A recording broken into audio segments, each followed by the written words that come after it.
Welcome to the lesson on word problems involving decimals. Again, we're working this unit on some word problems. This time it's going to involve decimals instead of fractions. Again, decimals represent part of something. So if we have 5 most common decimals that you deal with in everyday life is with money. $5 is the whole part, 5 whole dollars. 26 cents is part of a dollar. So that's one way of looking at it. Also, we have 5.26, $5.26.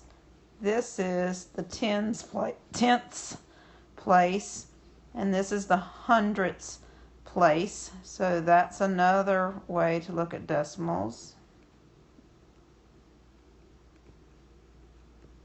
Not that we're going to be doing this lesson, but decimals and fractions do relate to one another.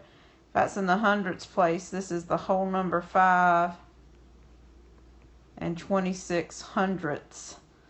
So they do relate to one another. Again, after the decimal is the part that is a little more than the whole. So this could be also 5 plus 26 hundredths.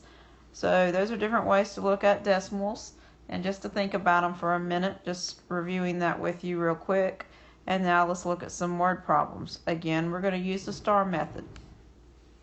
First, we're going to search. Ellen wanted to buy the following items: a DVD player for $49.95, a DVD holder for $19.95, and a personal scenario for $21.95. Does Ellen have enough money to buy all 3 items if she has $90? She wants to buy 3 items. She has $90. So, does she have enough money, is the question, to buy all 3? Well, how much would all 3 cost? Well, all together is addition. So, all together, we are going to add these up. You can put them in a calculator. $49.95 plus $19.95 plus $21.95 is a total of $91.85. She only has $90. She needs just $1.85 more, but the answer would be no. So I've done my search, I've translated, I've answered, and now I want to review. Well, this one way to review is you're seeing if your answer is reasonable. So this is about $50. This is about $20, and that's about $20, which is right at $90. But this is almost $2 more than that, and these are only off by 5 cents. So I just think about my estimate is a little low, but it is close to 90. It's barely over $90, $1.85 over, but she still doesn't have enough, so my answer is reasonable. So again, I've gone through the star process in doing this problem. Next, S. Melissa purchased $39.46 in groceries at the grocery store.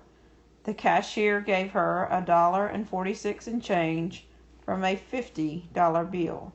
How much change should have an O in it, should the cashier have given Melissa? So Melissa has gone to the grocery store.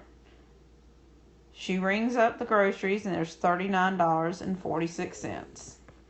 She gives the cashier a $50 bill. How can I translate her change in mathematical sentence? Well, if I give her a $50 bill,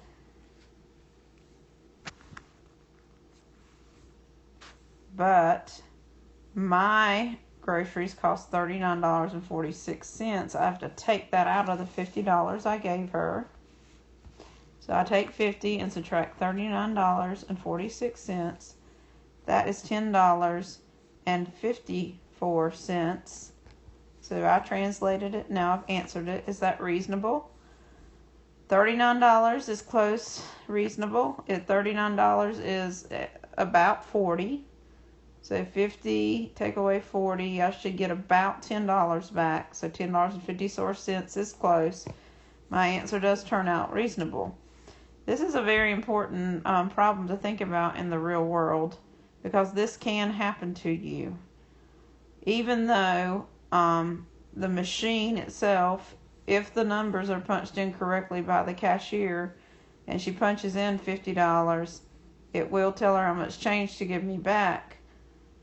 But what if she doesn't count it right? Or what if she doesn't plug in the $50, she plugs in something else that I gave her? If I'm not paying attention, I would have just been cheated, because she would have only gave me $1.46, should have gave me $10.54. If I don't catch that myself and hurry out the door, then I'm cheating myself out of some money. So I need to have these basic math skills and these problem solving skills that we're talking about in these lessons. Okay, number 3, first search. If a 10-foot piece of electrical tape has 5 pieces that are each 1.25 feet cut from it, what's the new length of the tape? So we have a 10-foot piece.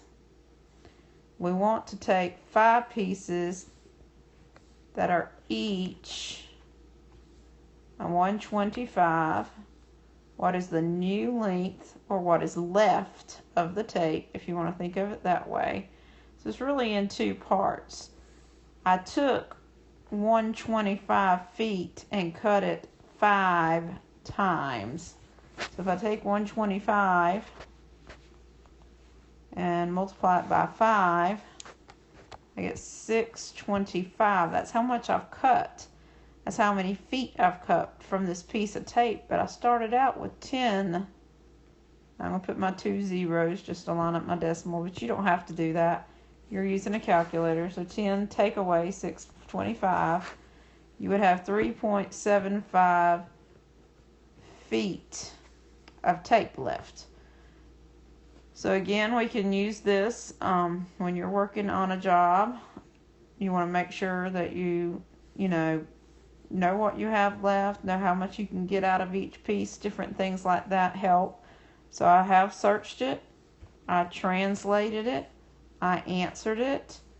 5 pieces at 1.25 feet. This is for the review. That's about 5 to 6 feet, which exactly 6.25. And 5 or 6 feet, 10 minus 6 is 4, so I should have close to 4 feet left, and I do. It's reasonable. If I had a 10-foot piece of tape and I had said that, and I got a negative answer, I messed up somewhere. I wouldn't have anything left, and so I would want to recheck that, because I couldn't have cut a negative and be left with a negative amount of tape in this problem. So just looking for that reasonability in the problem. So that one seems fine. The next one, we're going to search it first. Patricia has $425.82 in her checking account. How much does she have in her account after she makes a deposit of $120.75 and a withdrawal of $185.90? So this is what she has in her checking account. And then she makes a deposit. I have to know what that means. And a withdrawal, I have to know what that means in order to translate this problem. So she starts out with $425.82. If she makes a deposit, that means she's putting money into her account. So she's adding to that the $120.75. And so if you take those two numbers and you add them together, $425.82 plus $120.75 using your calculator, that would then give her a balance of $546.57. So I'm still translating and answering kind of together, but I'm not quite done, because then she makes a withdrawal. That means she takes out of her account. She takes money away from her account of $185.90. leaving her with $360.67. Again, with online banking and all that, you may depend on the bank to keep up with the amount of money that you have in there. But if there's ever a glitch in the programming or a glitch in the system, you would want to be able to catch it. So you need to know what these words mean and how to work out a problem. So that is my answer. So I'm going to review. That's about $400. Add another 100 or so to it. That'd be 5. Take a couple hundred away. Should be around the $300 range. It is. That is reasonable. If I had again said, if these numbers had gone off and I had got an answer of 1,000 or something like that, or 900, that wouldn't be reasonable. If I estimate, I would discover it was not reasonable answer. So $360.67 is reasonable, and I have reviewed it. I could also redo my calculations, different ways I can review it to make sure my answer is correct.